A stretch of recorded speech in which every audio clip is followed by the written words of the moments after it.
So you've been hitting eBay, flea markets, and thrift stores pretty hard the last few months. Your game collection's gotten pretty big. You're starting to worry about things like shelf space and how to display your collection. But how do you keep track of everything? And what's the best way to keep it organized? How do you make sure you don't buy the same thing twice?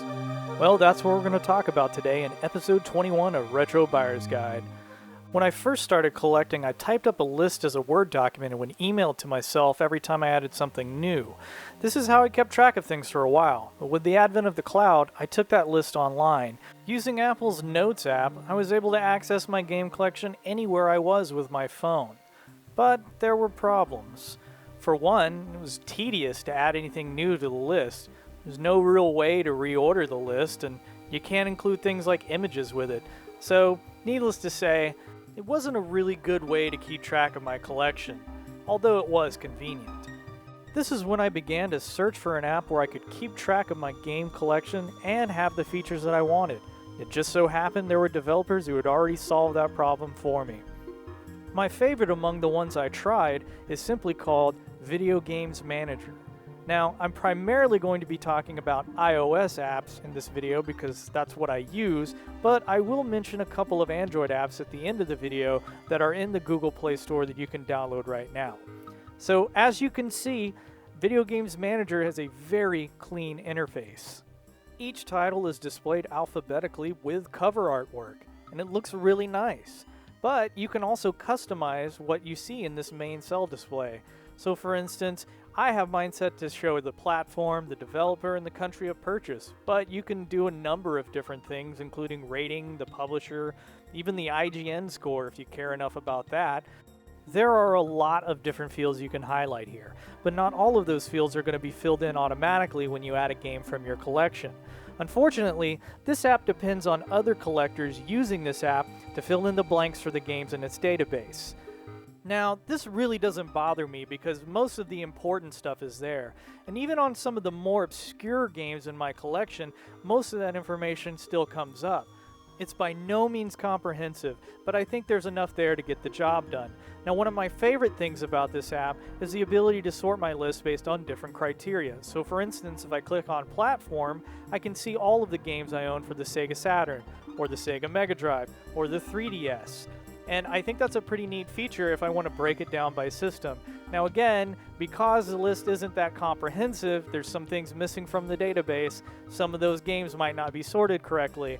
For instance, if I tried to sort by developer. But for my needs, sorting by platform or each title alphabetically works just fine. Here you can see there's also a tab where you can add games to your wish list that you want to add to your collection. I don't really use that feature, but it's there if you want it. Again, there's lots of different ways to sort your list, but I think, the ones that work the best are going to be platform and each title alphabetically. If you don't like lists and just want a visual representation of your collection, you can do that as well. This app also allows you to add your own custom artwork from your camera roll or from the internet if you don't like the artwork it has in its database. Another feature that comes in handy is the ability to export your list to a file that you can email to yourself. You can send it in either XML, CSV, or TXT. Once your file is created, you can then access it on a home computer and then print it out if you want. Now, Video Games Database is a free app, but you will have to pay $5.99 to unlock all of its features. That being said, there are other collection apps on iOS that I'll go over really briefly, including this one called Game Vault. This is also a free app and it's pretty neat. There's some different customization options, but you don't have the ability to export your collection, at least as of the last time I checked. A lot of other people swear by CLZ Games video game collection app right here. It's $15, which is pretty steep, but I've heard a lot of good things about it, and you also have the ability to access it on your home computer if you like, so that's another option. If somebody else has experience with that one, let me know how it goes. Here is the Video Games Database app that you can download that I've been showing you in this video. And again, I think it's the best one, at least the best one that I've personally used. It's free to check out. Like I said, you can download it, and you have to pay to unlock all of the features that I showed you in this video, but you can at least try it out and see what you think.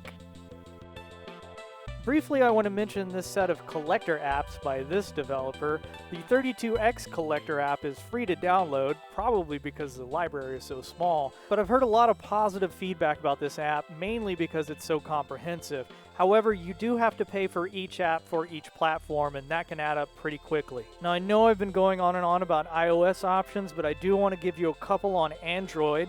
So the first one is called My Game Collection Tracker, in parentheses. And this is supposedly a pretty good app, along similar lines to the video game database app I've been showing you in this video. It's gotten pretty good reviews in the Google Play Store, so I would say it's safe to check out.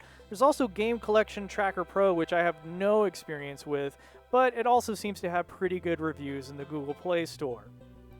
So there are a lot of different ways of cataloging your game collection, and what works best for you is going to depend on a little trial and error. I like having the app on my phone because I can access it online, and that way I can make sure I'm not going to buy a game twice, which, you know, I don't want to do unless I'm getting a huge lot of something that has a bunch of extra games in it. But, you know, maybe you want more functionality than the apps I showed you today, and there's definitely a variety of apps out there you can buy, and you can pay, you know, as much as you want for them.